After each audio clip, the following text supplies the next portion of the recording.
Good morning.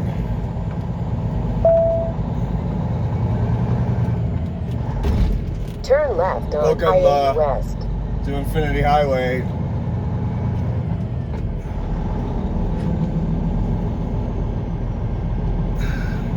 Greetings from Rock River, Wyoming.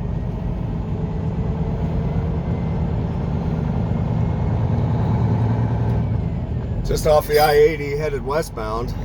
We're making our way out to Clearfield, Utah, which is a little ways north of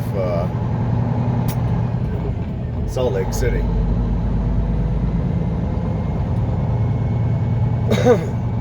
And we are hauling about 25,000 pounds of fat, FAK, freight of all kinds. Just kind of a miscellaneous load, I guess. I don't know, I think we got some food grade stuff back there.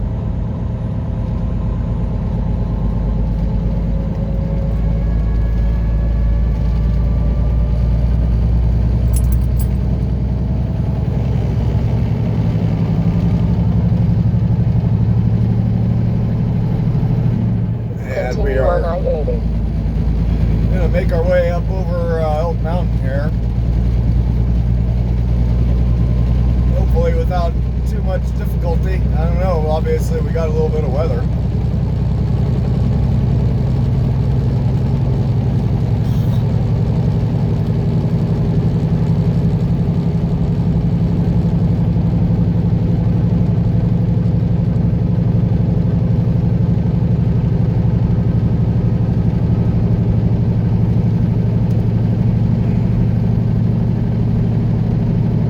Things get a little bit ugly up here. We're elevation 7,800 feet and it is 28 degrees outside, so definitely make for some slick roadways.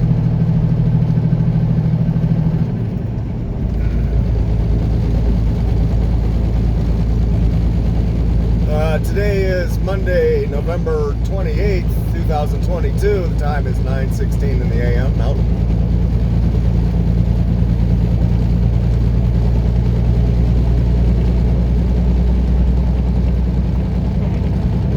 This load we are hauling, we picked up back kind of near Rochester, New York State.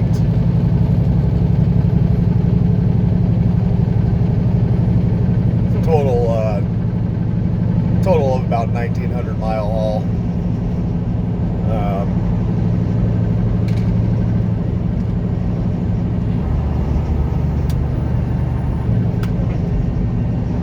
And as I speak, we have 348 miles remaining.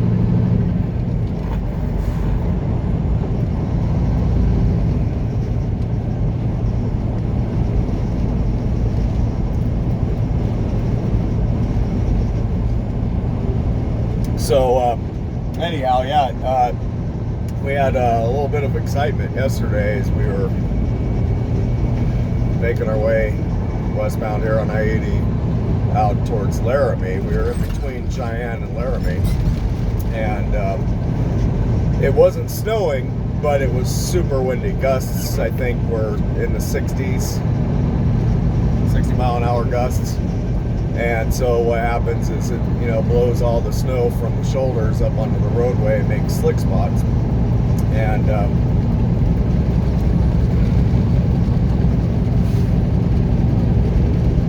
so we were, just kind of, doing our thing, kind of cruising kind of easy. I think, along this stretch of Wyoming on I-80, they have digital speed limit signs, which they,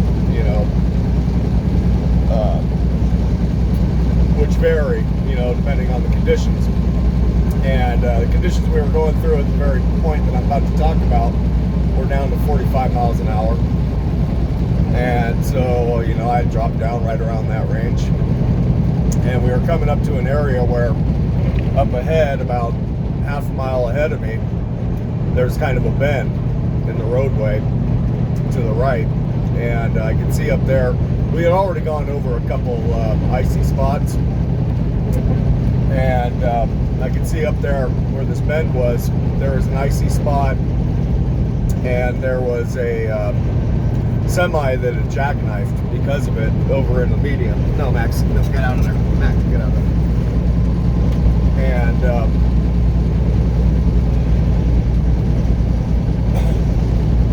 there was 2 semi trucks. I think there was a couple 4-wheelers that had pulled off on the right shoulder, like maybe they were stopping to get out and check on the driver. And they were on the right shoulder. The truck that jackknifed was in the median, so on the left of the roadway. Right? So now, so we have basically, you know, concerns on either side of the roadway at the very same spot. You know what I'm saying? So you got to keep your ass in the middle of that roadway so you don't, you know, find yourself going out of control and smashing anybody stopped on the side of the roadway. Anyways, so there was some traffic behind me. You know, it wasn't close behind me by any means. Everybody was kind of keeping their distance from each other, which is good. But there was 2 semis in the right lane on top of this icy spot that were essentially at dead stops. They had their flashers on. From a distance, it looked like they were at a dead stop, but as you get closer, you can see that they were creeping along, right? And the thing with these icy spots like this, you really don't want to stop on them, and you definitely don't want to stop, you know, or come to a 5-mile-an-hour crawl in a lane of traffic. You just don't do that. I mean, you just don't do it, right? If you're scared, if you're afraid, and you don't, you don't want to keep moving, you're going to come to a stop, get over on the frickin' shoulder, right? Well, so these 2 trucks, you know, like I said, they were at probably a walking crawl, you know. So I'm coming up to them, and so I'm like, well, I'm going to go around them in the passing lane, but I'm going to keep my speed up. I'm not trying to stop on the roadway. I'm not trying to come to that much of a stop on the roadway, especially on ice. With ice, you know, you don't want to accelerate through it. You don't want to hit your brakes. You don't want to turn the steering wheel, right? You want to just keep the tires rolling. That's the main thing. Keep the tires rolling. Keep your momentum going straight, right? And I'm talking about a section of ice that was probably 50 foot long, right? So as I'm coming to go around these 2 trucks that were essentially at a stop in the right lane, the truck that was in the back of, you know, the second truck in line there, as I'm coming around him, starts pulling into my lane for no reason at all. He's got his flashers on. He doesn't turn on his signal. He starts pulling into my lane, and he sticks his arm out the window. And I'm like, fuck, dude, this guy's coming over. And he was coming over. And there was nothing I could do. I just barely touched the brakes, and that was enough. And it sent me sliding into him. And I was only doing about, I think on the video it says like 19 miles an hour at the time. You know, so I mean, I had slowed down a lot, right? I mean, I had slowed down to a pretty damn safe speed. Yeah, the guy started merging into my lane. Fucking bonehead, stupid ass, dumb kid.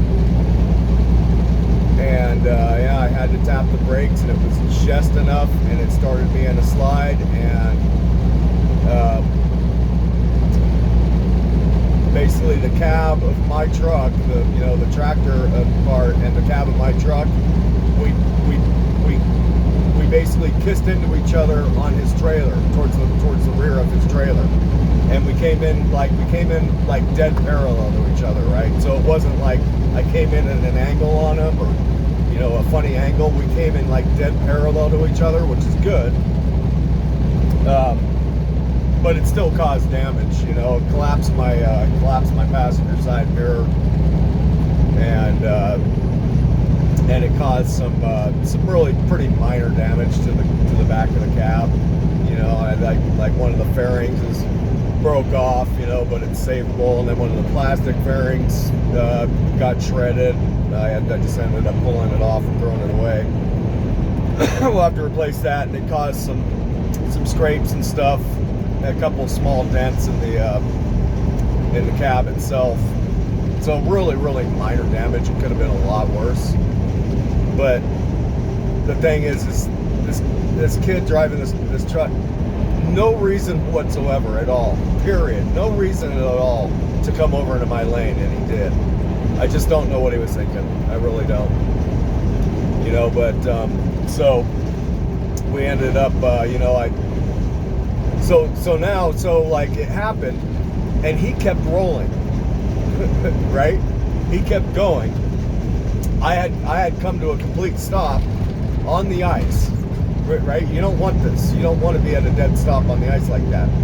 So I'm at a dead stop on the ice, kind of minorly jackknifed, and I'm at a dead stop, go to put it in gear, and my wheels start spinning, and I start sliding even more to the right of the shoulder, because we were in kind of like a bank turn, and you know, the truck is going to start jackknifing more, you know, so basically I had to wiggle myself out. I had to kind of back up a little bit and straighten the truck out, and then kind of come up around to the right, and so I catch back up to him, and I come up on his left side, and I'm like, dude, pull off at the next exit, you know, and he doesn't even roll down his window. I rolled down the driver's side window. I'm like, pull off at the next exit, you know, which happens to be a rest area at the top of the summit. And the thing is the kid, like, and so like I drove off, I got in front of him so he could follow me. I can't see out my right mirror, so I couldn't really see him back there behind me, the angle of the way the road was. But he's still got his flashers on, and he's doing like, I don't know, I guess, you know, I got up in front of him, and I started doing like 30 or 35 miles an hour, right? Thinking that he was going to be right behind me. He was doing like 10 or 15 miles an hour the rest of the way up this hill. There's no more ice. It's like that was the bad spot. And so I go up to where the rest area is, I pull off on the off-ramp, and I stop on the off-ramp so he can see me, so he knows where I am, because he was like way back there. I couldn't see him anymore. And I fix my mirror. Fortunately, electronics still work on it. And, you know, so I'm looking out the window, out the driver's side window, at the trucks coming up the hill, so, you know, so he, you know, to see which one it was. And he comes up the hill, and I'm waving at him. I'm like, dude, over here, over here. And he keeps going, and he just drove right past the exit. And I'm like, dude, what's the matter with you? You know, like, what are you know? And so I had to get back on the interstate and catch back up to him once we got out over the other side of the hill. You know, we had a pretty good downgrade to go down, and a bunch of trucks that were all going really slow. So once we got into the flats near Laramie, I got back up to him, and I pulled up next to him. I was like, take the next exit. And he's like, yeah. He's like waving at me, like, yeah, next one, you know, kind of thing. I'm like, okay. So I get behind him, and we go over to the Maverick, and you know, we get out, and I'm like, you know, I was like, man, freaking ice, huh? And he's just like, yeah. He's like, well, so obviously it was your fault. And I'm like, dude, I says, I says, listen, I'm not even trying to say whose fault, whether it was your fault or my fault right now. Let's just change information. I said, it's on the video, right? We got a camera in the front of the cab. That'll, you know, we'll let somebody else figure out whose fault it was, right? I'm not even going to try it. He's like, well, it's your fault, So now I'm getting mad. I'm like, dude, don't sit here and try to tell me it was my fault. You pulled out in front of me, right? You did it on ice, right? If you had done that and it wasn't ice, it would have worked out, right? But we were on ice, right? In any event, you shouldn't pull out in front of, you know, if you're going to pull out into a lane, if you're going to merge into another lane, you got to damn well make sure there's no traffic coming that you're going to cut off, right? So, like, it was his fault, right? But I wasn't going to sit there and get into a thing, and, you know, I mean, he's a kid, you know, he's young. And, you know, I'm not going to sit there and try to determine fault right there, you know, because it's just, you know, let's just exchange information. It's on the video camera. Somebody else will figure it out. Somebody else can look at it and judge the situation, you know, and we'll make statements. So he called his boss, and his boss, advised him to call the trooper. The trooper came out, took our statements, took our information, and we kind of went on our way. But so anyways, so I make my way over to Petro in Laramie, and I go get fuel. And it started, it was still pretty windy. So I get fuel, I get back on the 80 and go to continue on. And as you're, making your way up towards Oak Mountain, they got, signs that are letting 65 mile an hour wind gusts, I-80 closed to light, high profile vehicles, And then the next sign, 70 mile an hour gusts, closed to light highway. I was like, okay, well, that's pretty heavy winds. And if it's icy and it's dark and it's cold and you get into a slick spot, it's happened to me before over Elk Mountain, where you'll get on some ice and the winds will push you off the road, right? It's like even just in a small spot. So I'm like, we can probably manage. It's only another 20 miles out to Rawlins. It usually settles down by then. The next sign, 75 mile an hour wind gusts. I'm like, God, shit. Said there was along the way headed westbound. There was 2 trucks that had gotten pushed over by the winds that had emergency vehicles. So it had just occurred. And so I was like, man, I don't know. After what happened earlier, I called the boss and I said, well, 75 mile an hour gusts. What do you want me to do? You want me to keep going or just pull off? He goes, just pull off. So that's what we did. And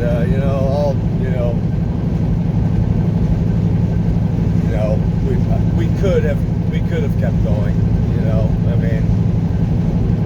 25,000 pounds. The thing is that this load is it's a floor to ceiling. It's a front to back and floor to ceiling load. So it's not like a low center of gravity. It's kind of a high center of gravity. So what the hell? We'll just pull off. We're not in a big super hurry because this load isn't scheduled for delivery until tomorrow afternoon, I think, or something. Maybe tomorrow morning. Have to re-look at take another look at our appointment time.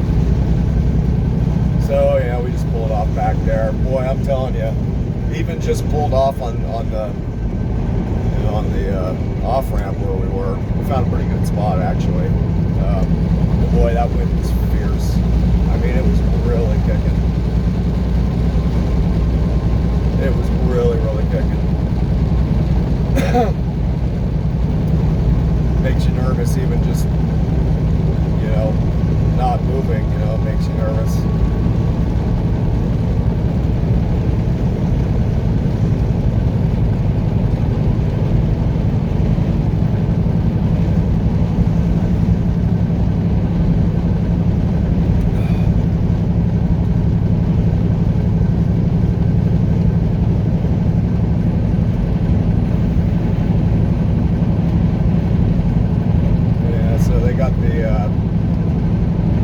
Speed limit sign set to 65 right now.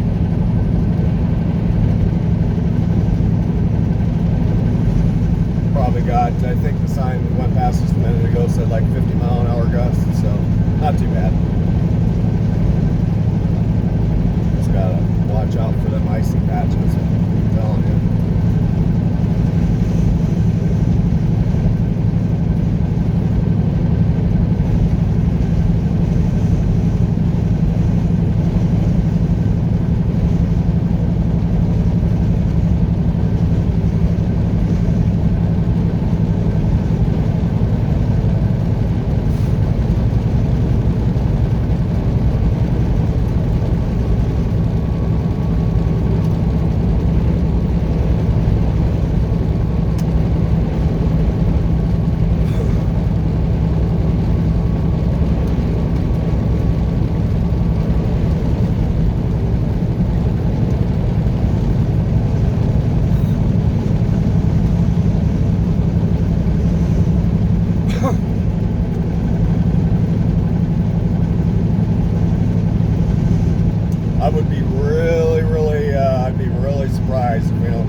a couple of flipped over trucks along the way here too, from last night.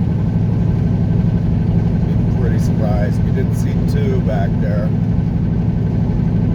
before we pulled off. I mean, it's a good thing if you don't see them. I'm not saying I want to see them, but I'd be a little surprised if we don't.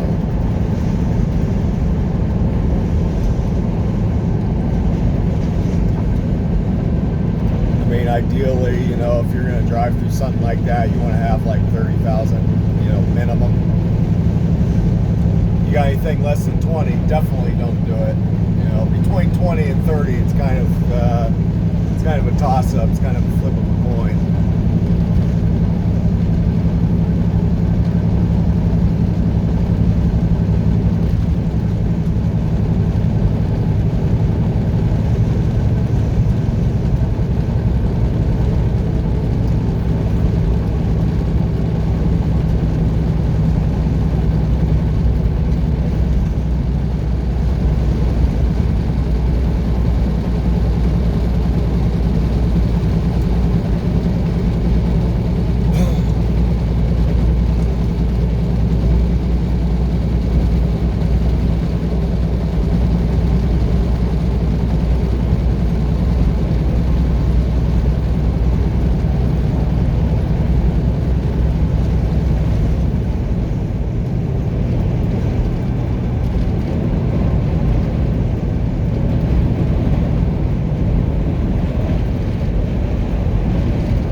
anyways, we're gonna be pulling off up here in Rollins, I believe. It's kind of my tentative plan, and go in, kind of get washed up, grab a couple things for some breakfast, and hopefully we won't have to deal with any more ice or any more winds between Rollins and Utah. Hopefully not. You never know. But I'll be bringing you back in here at some point. So.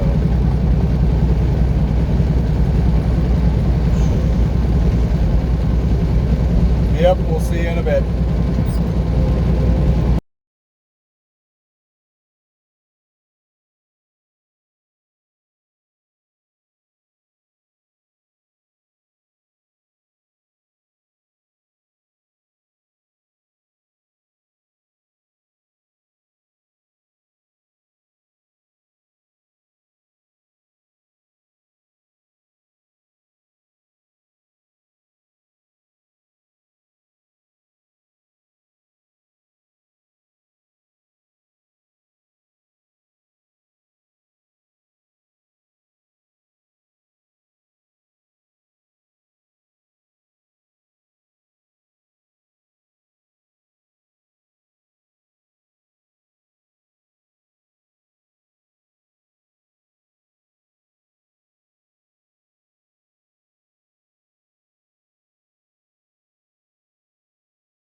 Okie pokey, so we have made it safely to Rollins, TA, and I found some breakfast. Couple breakfast burritos, awesome. I don't know, I love breakfast burritos. It's like my favorite thing. It is. I can eat breakfast burritos all day long, any time of day, pretty much. And it was the last two that they had, so I got both of them. That and a Red Bull to kind of, basically like every day I'll get my coffee, all right? Pretty large cup of coffee, extra large cup of coffee. Typically make it in the truck myself. And a couple breakfast burritos, and then like a Red Bull or a Full Throttle, to kind of reinforce coffee, right? If I don't get that energy drink in me after I do my coffee, it's kind of like it's not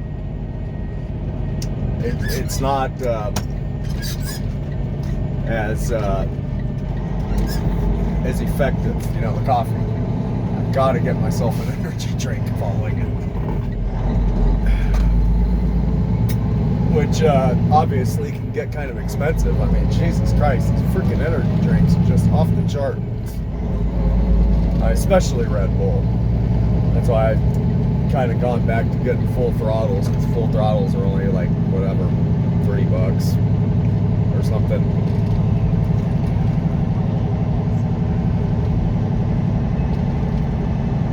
Freaking Red Bulls, man, it's like, what are they putting in there? what are they putting in there? They got to charge like $5 or $6 or $7 depending on the size of Red Bull you get, man. It's crazy. But I do like the taste of them.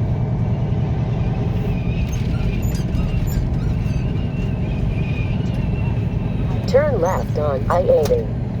So, yeah, so at this point, as long as I remembered to, you will have now seen the little fender bender that we got into yesterday.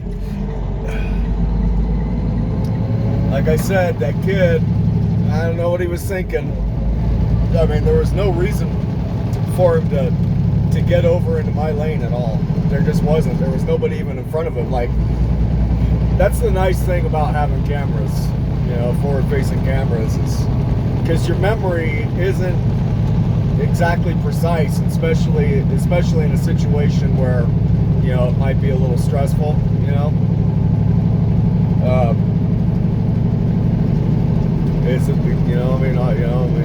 The camera doesn't lie, you know, and my recollection of it was that he had a semi in front of him as the incident happened, but look at the video, there was nobody in front of him at all. I mean, he wasn't going around anybody. Continue on I-80. Nothing. There was no reason for him to get over in my lane at all. Nothing. I don't know what he was thinking, but he came straight over into my lane. I mean, he was well over the line, and yeah, I mean, there I was, you know, just doing my little 19 miles an hour, you know, trying to keep the wheels rolling, right? And he starts coming over, and it's like, dude, I'm on the ice. You know, I mean, you look at it and you go, well, I could have maybe gotten over onto the shoulder to get around him, you know, but the thing is, you don't want to turn the steering wheel. You're on the ice. You don't want to give the tires any reason to slide at all. You want them to keep rolling. Like, you turn the wheels, like I'm sure we've all been there, where, you know, you're in your personal vehicle or whatever it is, and you're in like a parking lot or something that's icy, or you're on the road and it's really icy, and you go to turn your steering wheel and it has no effect, right? Because now you've created resistance, and so the wheels start sliding sideways, and you're not going to be able to steer out of anything. You can't steer out of it. Like, it's going to keep its momentum going forward, right? So like, even the option of like maybe trying to get over onto that left shoulder wasn't a good option, because now I got to turn the steering wheel, and that could make me even slide there too, right? There was nothing I could do. I mean, and no matter how, you know, on top of your game you are, your immediate reaction, I don't care if you're on ice or off of the ice or wherever you are, in the snow or whatever it may be, in the rain, doesn't matter. Your gut reaction when somebody comes to merge in front of you and you're going faster than them is to hit your brakes, right? It's like, it's an auto reflex. It's not a matter of, you know, I was smart enough not to hit my brakes. I mean, if I hadn't hit my brakes, I would have collided with them even harder. So I mean, I had to basically hit my brakes, right, and try to slow down my momentum, even though I knew it was going to cause a problem, you know, like instinctively, you know, but instinctively I had to hit the brakes, you know, and it dropped me down to whatever the video said, like 12 miles an hour. And then, you know, sure enough, I start sliding. I mean, it's a no-brainer. I mean, that's what happens. You know, and I mean, I keep that kind of thing in my mind all the time. You know, you're going on the ice. Don't touch your brakes. Don't touch the accelerator. Just keep your momentum until you get across of it. You know, keep the wheels rolling. That's it. You know, kid pulls out in front of me. You know, what could I do?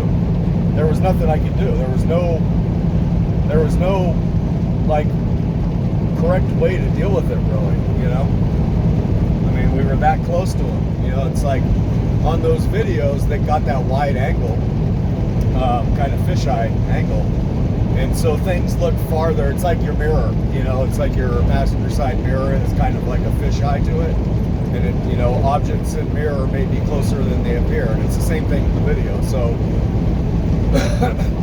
he was doing that, and we were far closer to each other than it appears in the video. So, you know, I didn't have any options. I mean, there was nothing I could do. There literally was nothing I could do. The only thing that I could do was try to slow the truck down and hope that it didn't slide, right? But sure as shit it did. And, you know, so you tell me what you think. Leave me a comment and tell me, just give me an honest, I don't care if what your conclusion is. Tell me who you think was at fault. Like, just be honest about it, though. Like, if you think it was my fault, let me know. I want to know. Like, right? I want to know your honest opinion. Don't be like, oh, you know, he's, you know, Kel on Infinity Highway. I don't want to hurt his feelings. It's not going to hurt my feelings. If you think it was my fault, you tell me. I want to know. I'm not going to argue it. I mean, I've already kind of laid my case down, right? You know, I mean, like I said, you know, the kid, when we got over to the Maverick, you know, that's like almost the first things out of his mouth was, oh, it's your fault. It's like, dude, I'm not going to sit here and bicker with you about whose fault it was. You know, that's what I told him. I says, the camera caught it, you know. Whether it's your fault or my fault, it doesn't matter right now. As long as you're okay and I'm okay, you know, it could have been way worse. You know, we'll just exchange information. We'll get it sorted out. You know, we were on the ice, man. I mean, what can you do? You know, we were on the ice. You know, reviewing the video is great though, because I'm going, man, this kid, what was he thinking? You know, what was he thinking? You don't do that. You just don't do that. Especially on the ice. I mean, the kid was going like 5 miles an hour and pulled out in front of me. You know, I don't know. So, whatever. Like I said, you know, nobody got hurt. You know, it's really minor damage to the truck. There was like no damage to his trailer, just a couple little scuff marks, a little paint left over. You know, no dents, no holes in his trailer.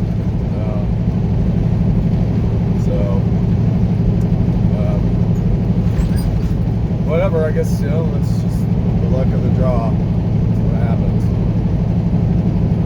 You know, I mean, he admitted to me, he was like, man, I was so scared.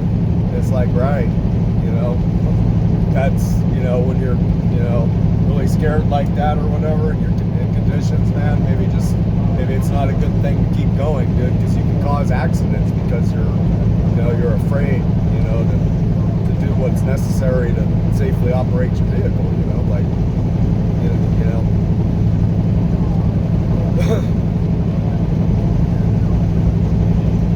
I mean, even once we, you know, got past the bad sections where there was that blowing snow coming across the interstate and stuff, he was still only doing like 30 miles an hour, 35 miles an hour. Even as we came into Laramie and I caught back up to him and got behind him, he was like, and it was completely dry. There really wasn't much wind to speak of, a little bit, you know, but even just making his way into the truck stop over there, he was like just doing like 35, you know, it's a 75 zone. It's, you know, there was no, it wasn't, the conditions weren't bad anymore, you know, so I don't know, you know, that's always been my biggest fear, and it's one of the reasons why I'm a little hesitant to buy my own truck, is because I'm not concerned about my own driving abilities or skills. I'm just not, you know, I've been driving a long time. I'm 49 years old, so I mean, I've been driving a long time. Of course, I've only been driving a semi 2.5 years, you know, but all that experience leading up to doing this, you know, it makes a difference. So I'm a confident driver, you know, I'm not afraid of what I'm going to do. What concerns me is what other drivers are going to do. That's what's always concerned me. It's got me hesitant on buying my own truck, and there you have it, you know. Another driver caused, you know, me to have a wreck, you know, and it's like, man. So, yeah, pretty unfortunate. Hopefully it all gets resolved and it doesn't affect my, you my standings as a professional driver. I mean, hopefully it doesn't, because I don't feel that I was in the wrong at all for going around another truck that was panicked, right? You want to get around them. You want to get around them drivers, man. You don't want them doing stupid shit in front of you. You want to get them around them as soon as possible. And there you go. He did some stupid shit in front of me, Anyways, whatever. A little bit windy still. It's 31 degrees. Elevation, we have descended down to 6,700 feet. We got 280 miles to go. So that's it for now. Mile marker 203 to get out of Wyoming here and get into Utah. Yep, that's it for now. We will talk to y'all later.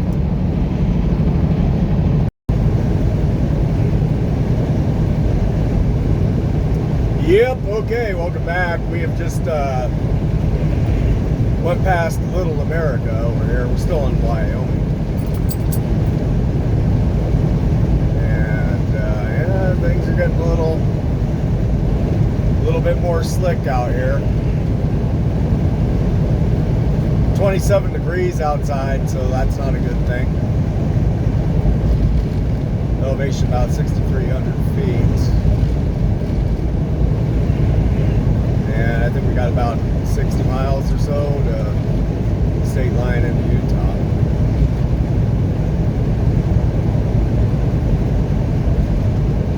So we're just cruising along here about 60 miles an hour. Take it easy. No big hurry. 142 miles to go to Clearfield.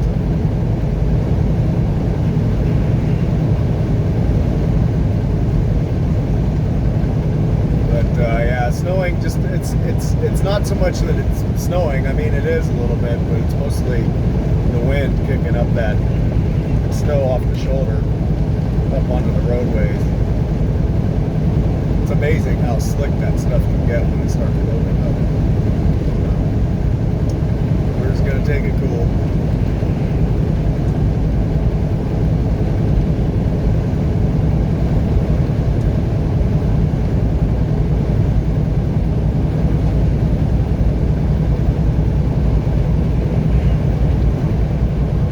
It is just about 5 to 1 p.m. now.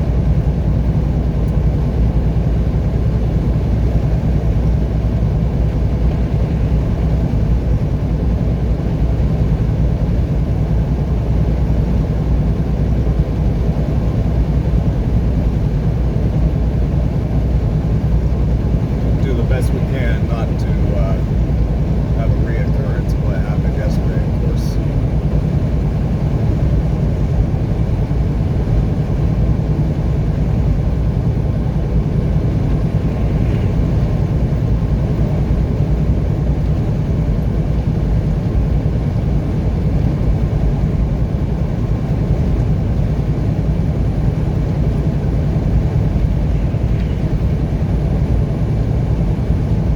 Yep, this stuff can get really bad really fast. It just can.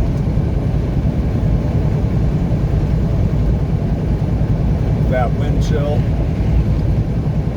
that wind has a tendency to harden that ice, I guess.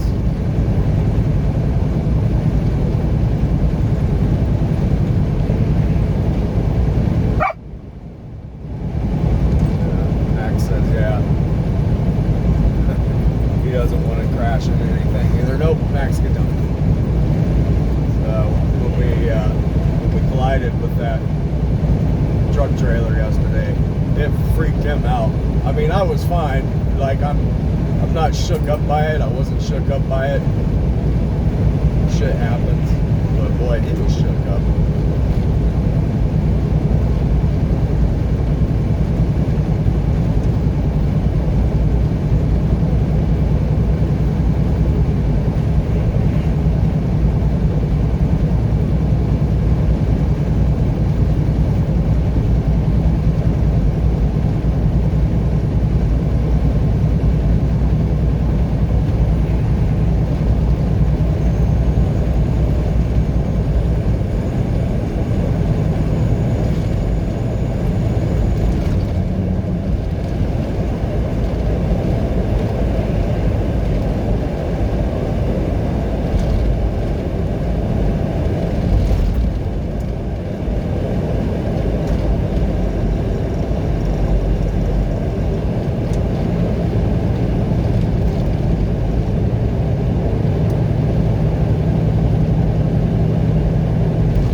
Yep, and I can barely see out this windshield. I think you got a better visual than I do.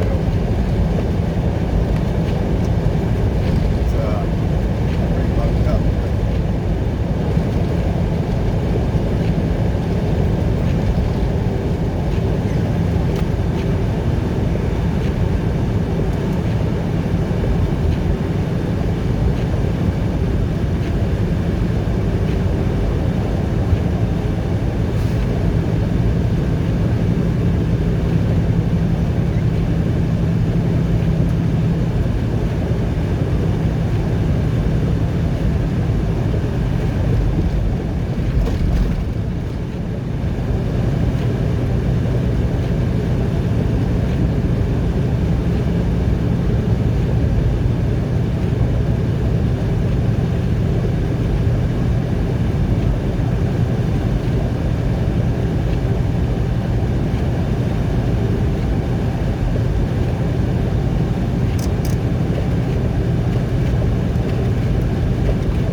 right, I better let you go. We'll talk to you in a bit.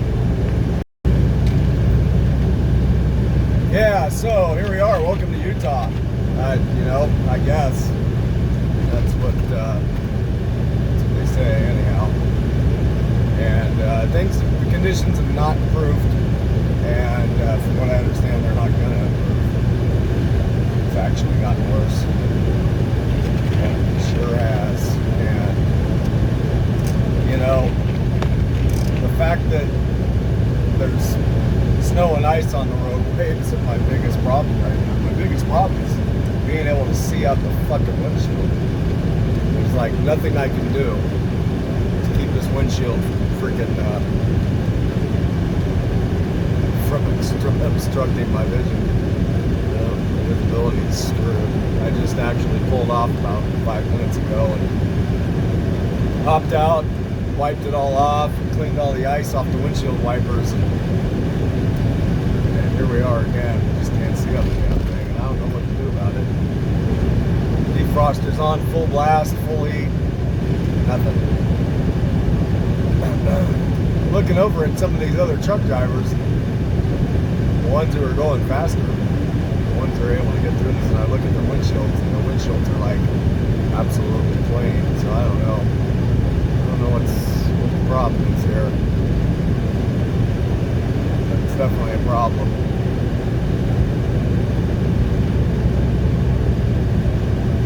So, anyways, yeah. What time is it? It's 2:30. 24 degrees outside. We got 73 miles to go out to Clearfield.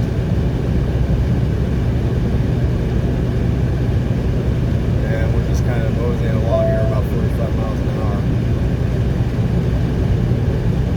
I gave the boss a call. I said, hey, it's pretty nasty out here. I said, it's icy, snowy, it's a bit of a gap. I said, how much further, can you look and see how much further we got to go through this shit? He said, yeah, it's going to be the rest of the day all the way out there. I said, great.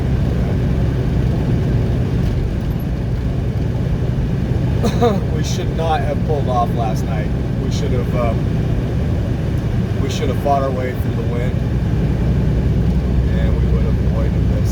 I had a feeling that kind of situation might come up too. I did. I actually had a bad feeling that we were going to trade one evil for a worse evil. So we got the worse of two evils here. Whatever. Like I said, it's not so much the fact that the roadways are bad, it's just that I can't see them.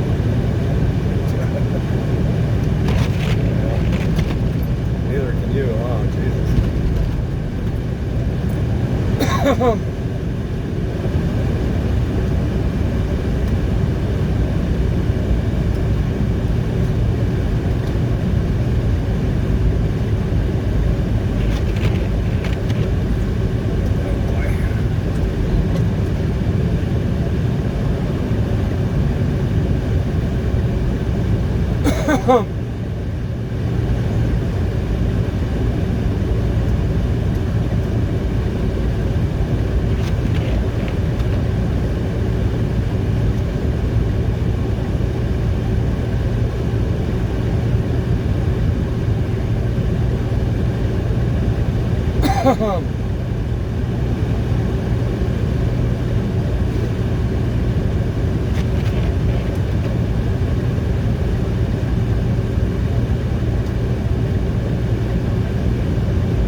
Now you can see all the ice melting off the windshield, so the defrosters are kind of working. The thing is every time I turn the windshield wipers on to clear off the mess, yeah, I don't know why, it makes it worse. We got some slow movers up here in front of us here.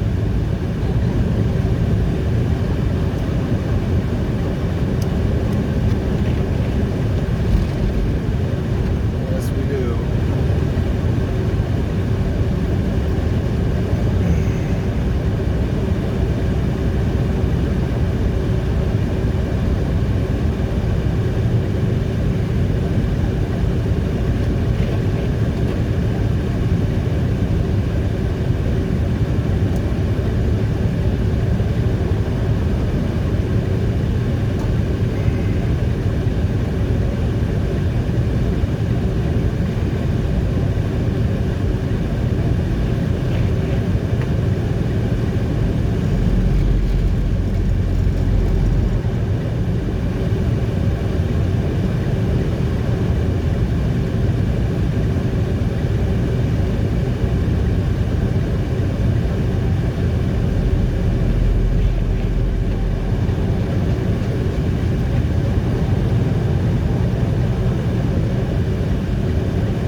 Yeah, that guy's got his chains on. It's probably a wise move, probably a wise decision.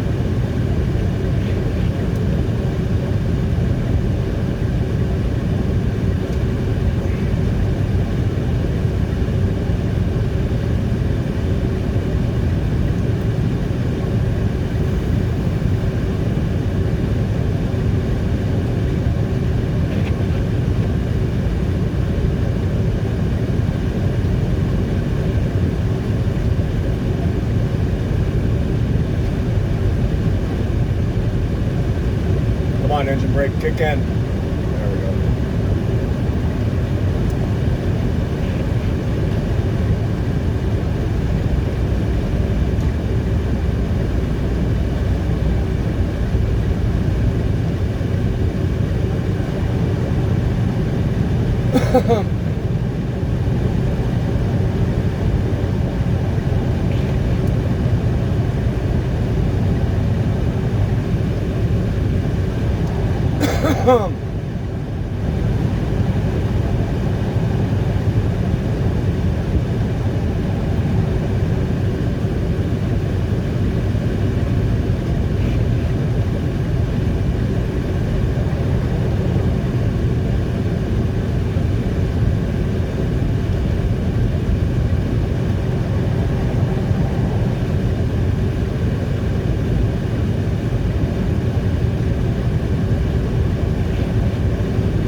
Yep, I don't know. I'm sitting there just thinking, man,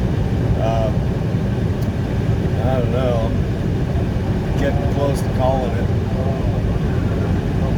Yeah, I'm getting close to calling it. Because even if I put chains on, let's say, right, because it's getting to that point where chains are going to become a necessity. So even if we put chains on, I can't see. It's becoming too difficult to see out the damn windshield. And like I said, there seems to be nothing that I can do about it. Nothing that I do is remedying that problem, and I can't just keep pulling off every 5 or 10 miles and clean the windshield manually. Yep, I don't know. We might be just calling this one. shit pass over.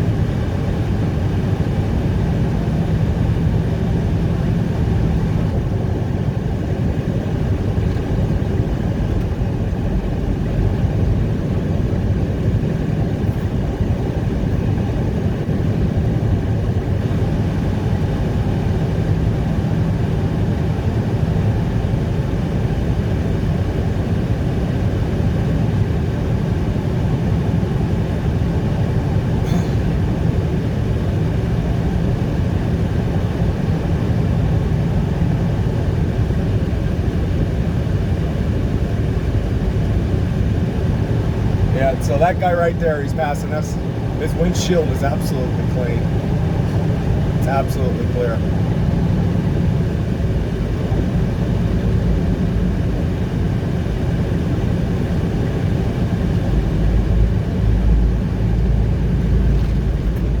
Mine's just a mess. Not as bad as it was a minute ago, but it's still pretty much a mess.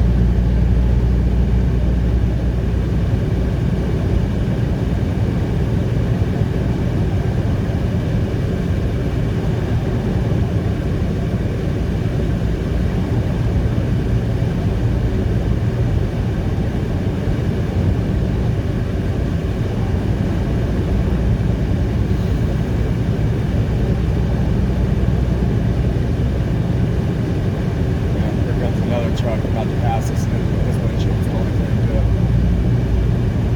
Totally freaking clean.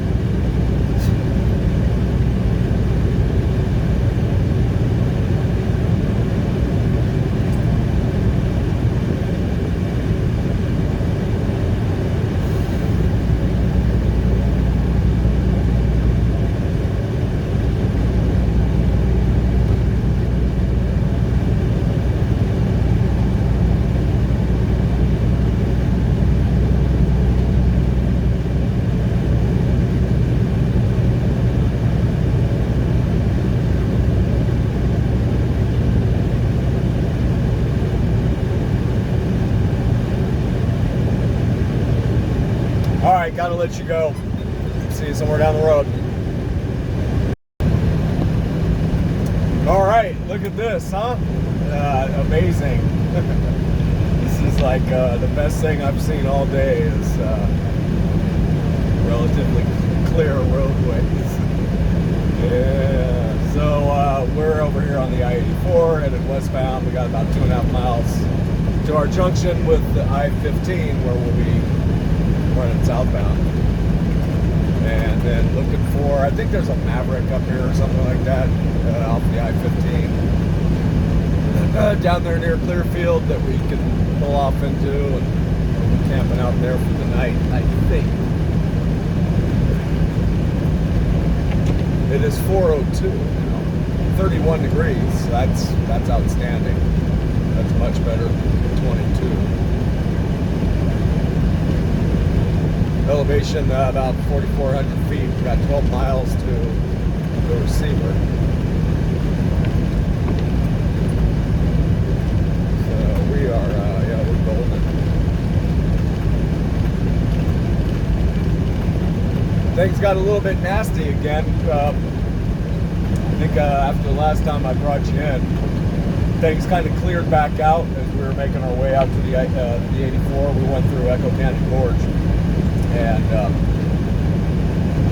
it had cleared up a bit. It was great. I was like, man, if it stays like this, we're looking good. Take exit 81 on the right to Utah 26 south, then keep left. Yeah, okay, thanks, Sheila D. And then when we got on the 84, it started snowing. It got really bad. And once again, the snowfall itself wasn't a problem, but my windshield wipers completely frozen over, just covered with blocks of ice. I could not see for the life of me. I mean, I got to a point where I literally couldn't see the road anymore. I couldn't see the tracks from trucks that were ahead of me or cars that were ahead of me, nothing. And I had to basically kind of pull off on the shoulder there again. on the right to Utah 26 South, then keep left. Clean off the windshield again.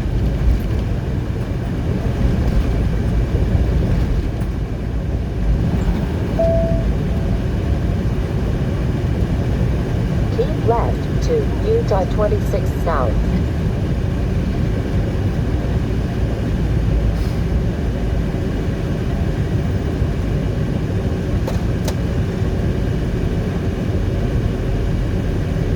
And once we did that,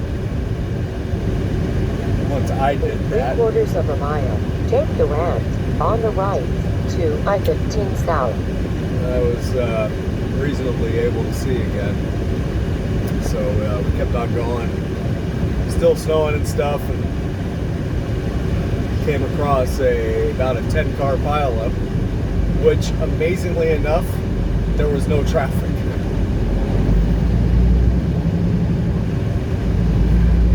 There was no traffic getting around it. I couldn't freaking believe it.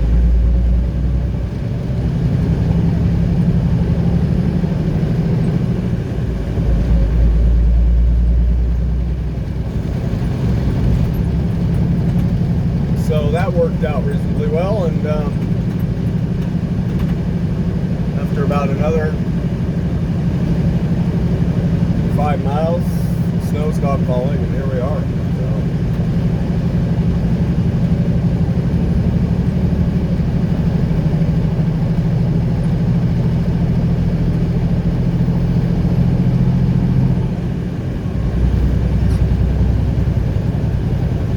We are in Riverdale, Utah now.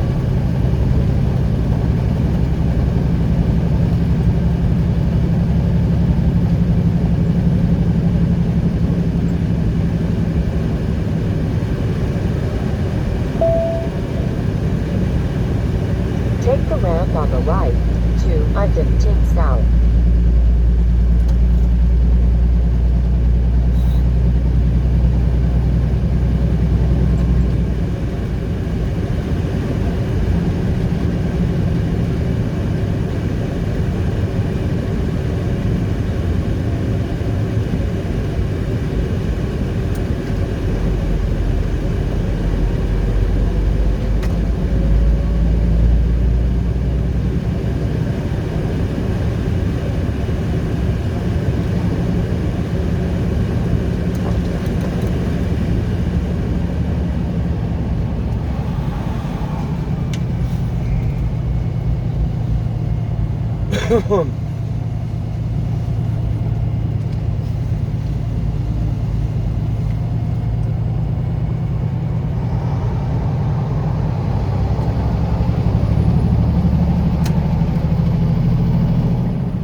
Continue on I-15.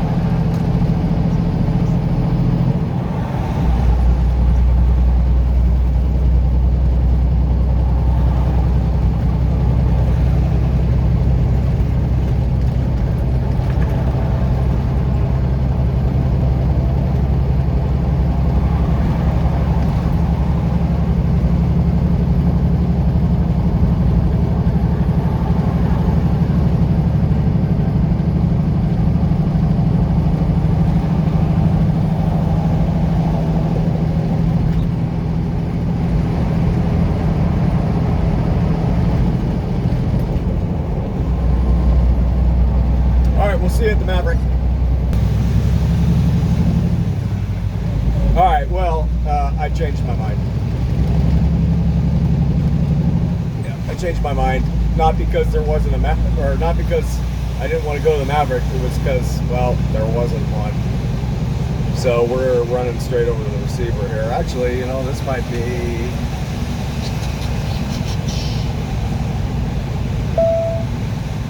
Uh-oh.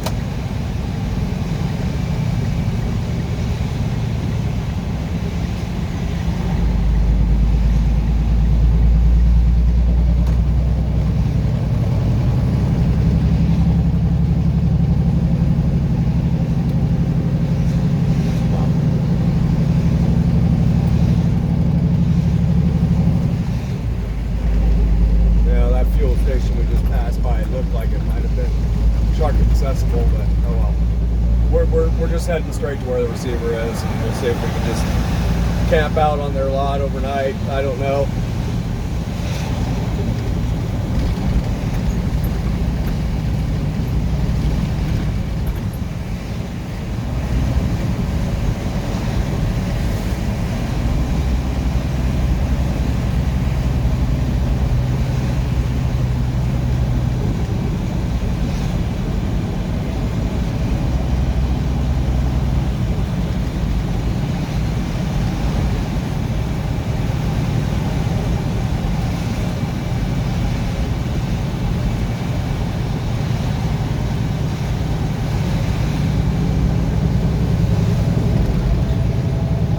In 1/2 mile, turn right on South 300 West.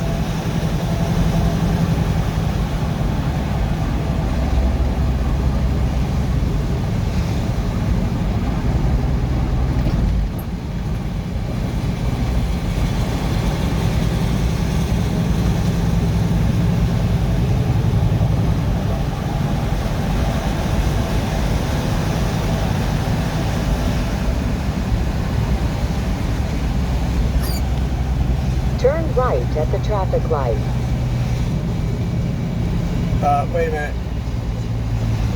Ah, that's the one that we wanted. We just passed it. Son of a bitch. Damn it. Recalculate. Ah, crap.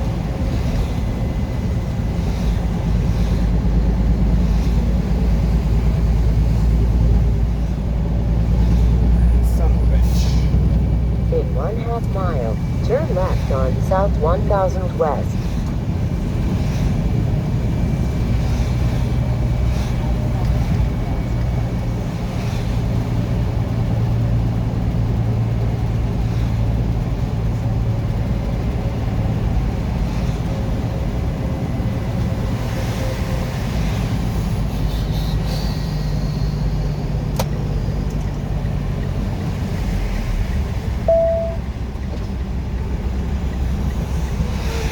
Boy.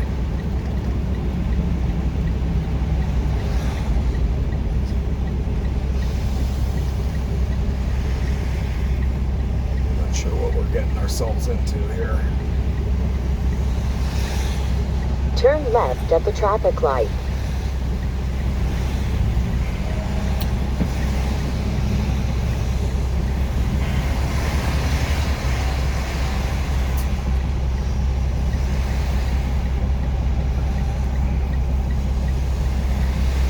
All right, I'll get back with you in a minute here. Turn right at the traffic light, then take the second left.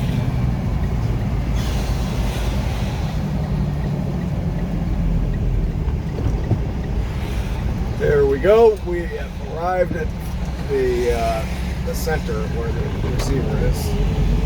We've been here one time in the past. It's like this big giant corporate center area. Let's see, what are we doing? Oh, I guess. Shit. Turn left on 13th Street. You know what? I think we're doing the next one.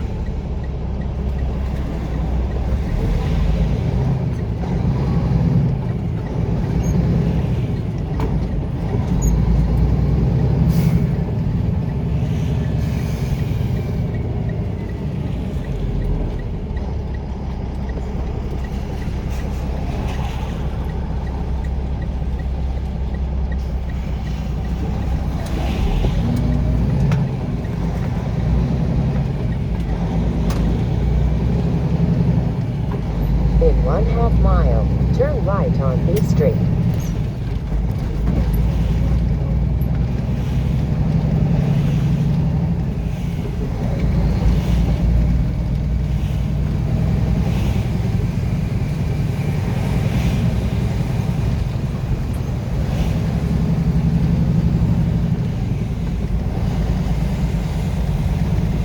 Time we got 4:30. And I believe they close at 5.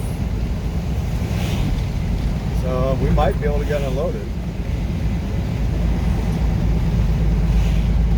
Conceivable.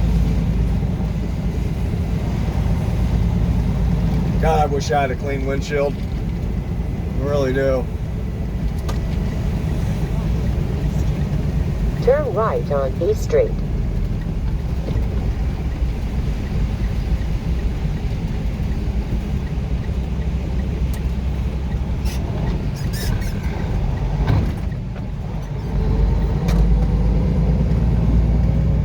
In 1/4 mile, arrive at East Street.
Arriving at East Street.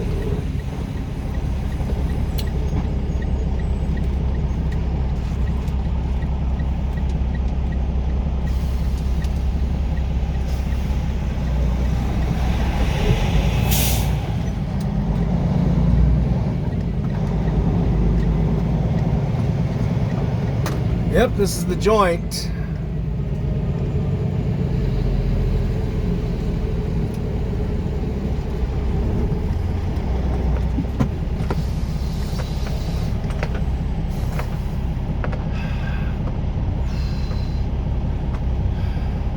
All right, well, anyways, I gotta go. This one's a wrap.